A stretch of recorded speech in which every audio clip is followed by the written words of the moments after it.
Hi, grade sixes. This week we're moving on to rites of passage, and a rite of passage is basically taking you from one state to another. It usually refers to your belief system, and it's certain rites that happen within your belief system that change you from one state to another. For instance, when you're born, there would be certain celebrations, certain things that your mom or dad might do or that your family might do.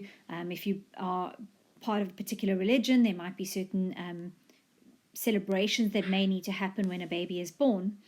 When you get married, that is changing you from being single to being now married, if you choose to get married. And there are certain celebrations that happen in different religions and different belief systems. And then when you pass away, there's certain activities that must happen, certain traditions that must be followed, etc., etc. So a rite of passage usually refers to something within your belief system, within your family, and it changes you from one state to another. It's like a coming of age. Certain things happen at particular times in your life. And we're going to look at 6 different belief systems: the African traditional belief system, Judaism, so that's if you are Jewish, Islamic belief system, so if you're a Muslim person, Christianity, if you're a Christian person, Hinduism, if you're a Hindu person, and Buddhism, if you're a Buddhist. And we're going to look at what the rites of passage are in each of these belief systems for when a child is born, for when a couple get married, and for when somebody passes away. All that you need to do this week is watch this video. I would suggest you watch it once or twice. Next week, I'm going to ask you to compare certain belief systems and see what the similarities are and the differences are. But I will give you a worksheet to follow through for next week. This week, all you need to do is watch the video and listen to as I read through the different rites of passage. So the first one we're looking at alphabetically, African traditional belief system. And we're going to look at the birth rites, the wedding rites, and the funeral rites. Now, before we go on, it is important to notice that there might be slight changes in certain belief systems. So there may be different African traditional belief systems, and these might apply to some, but not all. When it comes to the other religions, people might change the traditions slightly to suit their families, and as they incorporate other belief systems into their families and into their celebrations, they might change them slightly. These are the very general ones, and each person might change it to suit themselves.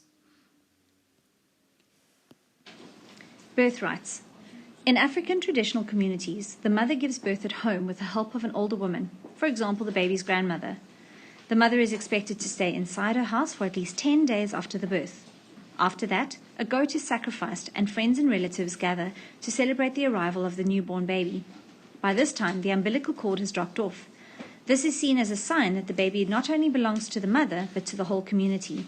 The umbilical cord and placenta are buried in the ground, and this will be a special place for the child throughout their life, marking their birthplace and connecting them to their ancestors. Weddings. One custom is for the two families to negotiate lobola. Lobola is the payment the groom's family makes to the bride's family. Originally, the payment was in cattle, but nowadays it's usually in money. Other gifts are also exchanged. On the wedding day, the bride's family brings her to the groom's home, and the festivities begin. The families slaughter animals in honor of their ancestors, and the community brings gifts and gather to celebrate. Later, the groom and bride walk along the main road for everyone to see them as a couple. Some couples choose to have more than one wedding, an African wedding and a Western wedding. In African culture, men are allowed to have more than one wife. Funerals. There are many different customs depending on where the family come from. In South African homes, when someone dies, the family covers the windows with ash, and they cover the mirrors and the television. In the time before the funeral, people in the community come to comfort the family of the dead person. The woman and the family sit on the floor covered with blankets. The night before the funeral, there is a vigil, when the family members sit beside the body. Sometimes an animal is slaughtered for the ancestors. After the burial, the people are invited to the family's home for a meal.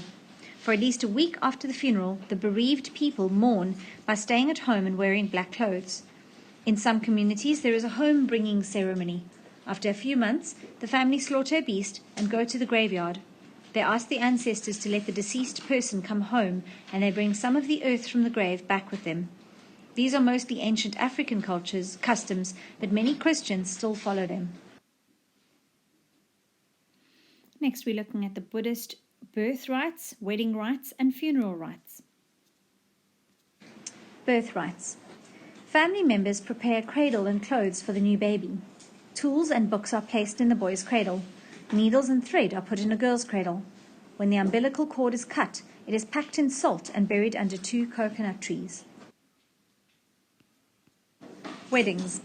Before the wedding takes place, the bride and groom visit a monk, a Buddhist holy person, who checks their horoscopes and gives them advice. He also advises them on the best date for the wedding to take place. On their wedding day, the couple both wear beautiful silk clothes and sit together on silk cushions. A silk scarf is wrapped around the hands of the bride and bridegroom, and they both eat from a silver bowl. This symbolizes that they will now share everything. Funerals. Buddhists believe in reincarnation, which means being born again in many different bodies before the soul can reach nirvana, a state of perfect happiness. They pay respect to the deceased person at a ceremony where there is food and music. Afterwards, the body is cremated and the ashes are returned to the earth. Christian birth rites, wedding rites, and funeral rites. Baptism. Babies are baptized in a church. Baptism is the sign that someone belongs to Christ. That is why baptism is sometimes called a christening. When parents bring a baby or a small child for baptism, the priest usually sprinkles water onto the baby's head. The water is a reminder that God washes away the sins of those who repent, which means to be sorry, and turn away from doing wrong things. When adults are baptized, it is an outward sign of the cleansing that has already occurred through their belief in Jesus Christ. Adults can have water sprinkled on their heads too, but adults usually are submerged in water. When they come out of the water, they often put on white clothes as a sign of new birth or new life. Weddings. A priest blesses a Christian wedding in a church. The couple exchange rings as they make their vows or promises to God and to each other in front of a congregation. The bride wears a white dress, symbolizing purity and happiness. After the church ceremony, there is usually a reception and the guests enjoy a wedding cake and celebrate the marriage. Funerals.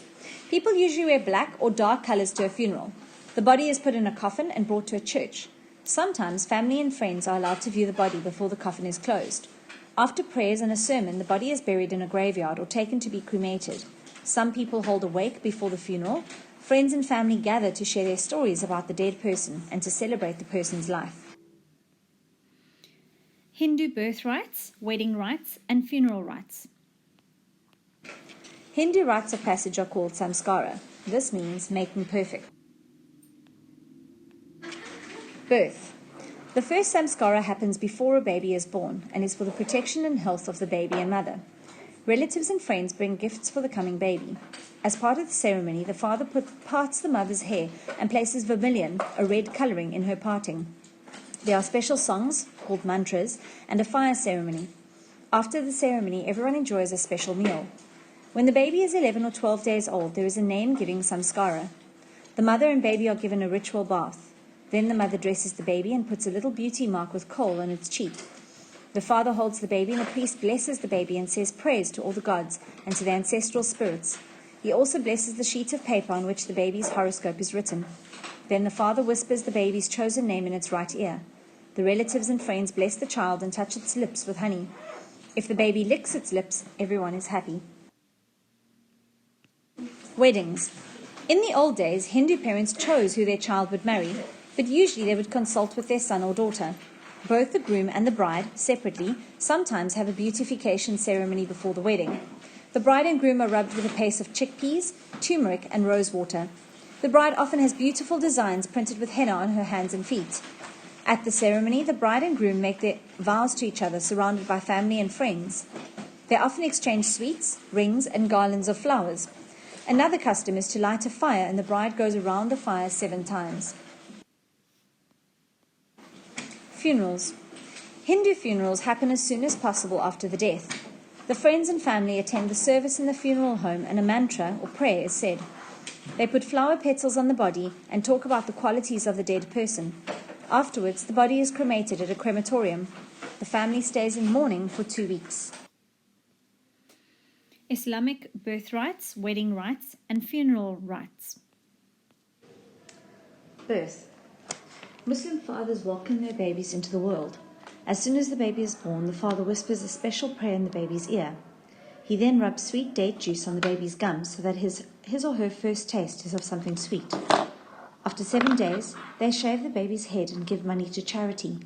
Usually on the 7th day, babies are named and the boy babies are circumcised. Traditionally, the family slaughters a sheep and shares the meat with the community and the poor. Weddings. A Muslim marriage is a simple promise to God made by two people and blessed by an imam. The couple give their vows separately. This ceremony, called the nikah, usually takes place in a mosque. There is a reading from the Quran, and the couple exchange vows in front of witnesses. The groom gives the bride a gift, which is usually a ring, but can also be jewelry or money, or even land or education. Muslim men have more than one wife, but this is not encouraged. Funerals. Muslim funerals take place as soon as possible after the person dies. The body is not put into a coffin, but is wrapped in a shroud, which is a cloth for covering a dead person. When the person is buried, the head must be turned towards Mecca, the holy city of Islam. Family and friends say funeral prayers on the day of the funeral and for 40 days afterwards. Jewish birth rites, wedding rites, and funeral rites. Birth. A child is considered to be Jewish only if the mother is Jewish. When a girl is born, her father announces her name in the synagogue on the first Sabbath, Saturday, after her birth, and a special prayer is said. Weddings. Jewish weddings have many traditions.